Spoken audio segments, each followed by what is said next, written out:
In the fall of 1996, in a quiet Missouri town, jury duty didn't usually lead to anything more than a week of boredom and lukewarm courthouse coffee. But for Thomas Elridge, a 42-year-old insurance adjuster and father of two, it marked the beginning of something far more personal and far more painful. When he opened the official envelope that October morning, he didn't think twice. Civic duty. No big deal. But as the case details were read aloud in the courtroom, something in his stomach dropped. The defendant's name, the address, the incident, all of it connected to one person he hadn't seen in over 20 years, his mother. A woman who'd vanished from his life without explanation when he was a teenager. Now, the law expected him to sit in judgment of her. Hit like, subscribe, and let's go. Thomas Elridge lived a quiet, structured life in Jefferson City. Every morning, he rose at 6:15 sharp, made coffee for his wife Susan, and glanced through the local paper before heading to his office just 10 minutes away. He wasn't a man who chased excitement. He found comfort in routines, in keeping things steady. His two kids were grown, one married and the other finishing grad school. Life had reached that peaceful stretch where most surprises came from weather reports or misplaced car keys. But Thomas carried a silence that few noticed. He never spoke of his childhood, and when people asked, he gave vague answers. It was complicated or long story. Even Susan knew only fragments. There were things he had filed away so long ago he almost believed they'd stay buried for good. Then came the envelope, and with it, the first crack in the life he thought was settled. It was a chilly Tuesday when Thomas first felt something shift. He'd taken the afternoon off for jury selection, something he figured would be routine. The courtroom was plain, the lighting harsh, the voices echoing off linoleum floors. But when the clerk read the defendant's name, Margaret Louise Elridge, Thomas froze. His pen slipped from his fingers. He hadn't heard that name in decades. The woman who'd left when he was 16, who never sent a letter, never made a call. He leaned slightly forward, unsure if he'd misheard. But the address confirmed it, just outside St. Louis, where he knew she'd grown up. The charges weren't violent or sensational, something about financial misconduct tied to a nursing home. Still, it was her. Thomas didn't say a word. He didn't raise his hand or make a scene. But inside, something had cracked open, and the quiet life he'd built started to feel a little less steady. Over the next few days, Thomas found himself drifting through his routine like a man moving underwater. He was dismissed from serving on the jury, conflict of interest, naturally, but the case lingered in his mind like a song he couldn't shake. That night, he searched her name online.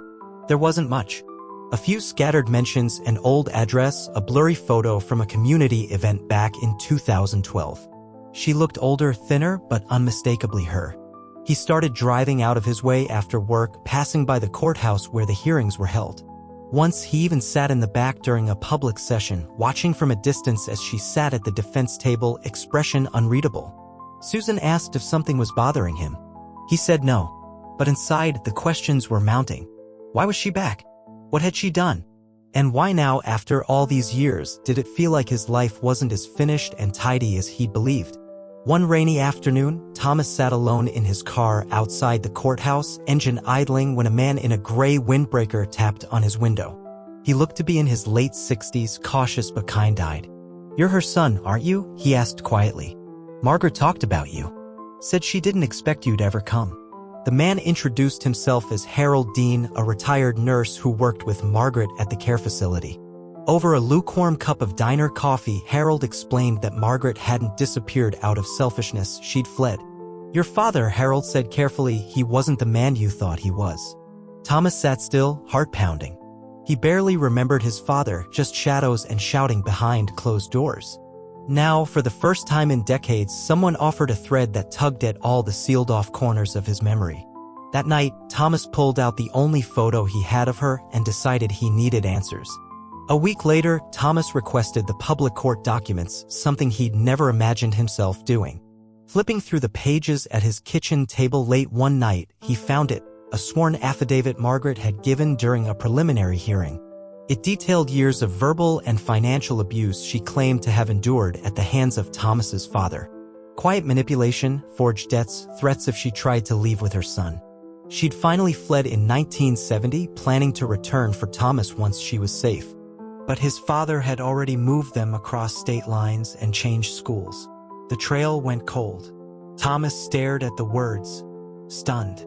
All his life, he'd believed she had simply walked away, that she hadn't cared enough to stay. The hurt he'd buried for decades began twisting into something more complicated: grief, confusion, and yes, a flicker of guilt. Had he spent his entire adult life resenting a woman who might have been protecting him all along? The courtroom was full again, and Thomas stood in the back, watching as his mother took the stand. Her face was a map of time and hardship, but there was a strength in her posture that he hadn't seen before. She didn't look back at him, but he knew she could feel his eyes on her. The prosecution had painted her as a fraud, someone who'd taken advantage of elderly residents for personal gain.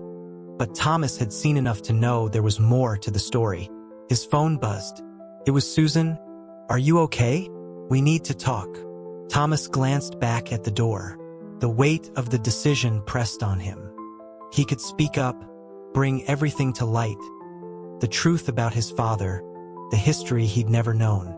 But if he did, what would it mean for his family, for his own future? Would he destroy the fragile peace he'd worked so hard to build?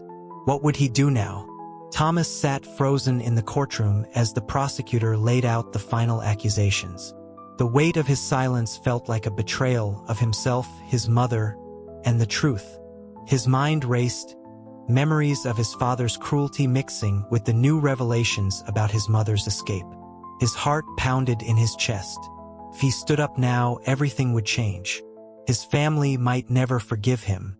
His carefully constructed life would crumble under the weight of this ugly past. The judge's gavel echoed, snapping him out of his daze. The decision was imminent. He felt trapped, like a man on the edge of a cliff, staring into an abyss of uncertainty. Just as the bailiff called for the next witness, his phone buzzed again. "Susan." "I know, Thomas. Whatever you decide, we'll get through this together." The words weren't a solution, but they were enough to keep him grounded. For the first time in days, he felt the smallest flicker of hope. The decision came in a quiet, unexpected moment. As the jury deliberated, Thomas stepped outside into the cool air, feeling the weight of everything pressing down on him. For the first time, he realized that the truth wasn't something to fear. It was something he needed to confront. His mother had made difficult choices, had lived with her own burdens. And while his father's shadow loomed large, it was not his to carry anymore. The next day, Thomas took the stand. He spoke honestly, without anger or bitterness, about the man his father had been, about the abuse that had been hidden for so long. The truth spilled out, not as an accusation, but as a revelation, a quiet offering for his mother's redemption. In the days that followed, the case was dismissed due to lack of evidence, but Thomas found something greater. The weight on his chest lifted, and he knew that while the past would always be a part of him, it no longer defined him. For the first time in years, he could breathe. In the months that followed, Thomas slowly began to rebuild the fragments of his life. His relationship with Susan deepened as they talked more openly, not just about the past, but about their future. The tension that had silently existed for years began to fade. Though his mother never reached out, he no longer felt the same anger or resentment, only a quiet understanding. Thomas resumed his daily routines, but something had shifted. He was more present now, more aware of the fleeting nature of time. The questions that had once haunted him, about family, loyalty, and forgiveness, didn't have easy answers, but they were no longer weighty chains. As he looked back on everything, he couldn't help but wonder, if you had the chance to learn the truth about your parents, no matter how painful, would you want to know? Or is it better to leave the past buried, where it can't hurt you anymore? What would you do?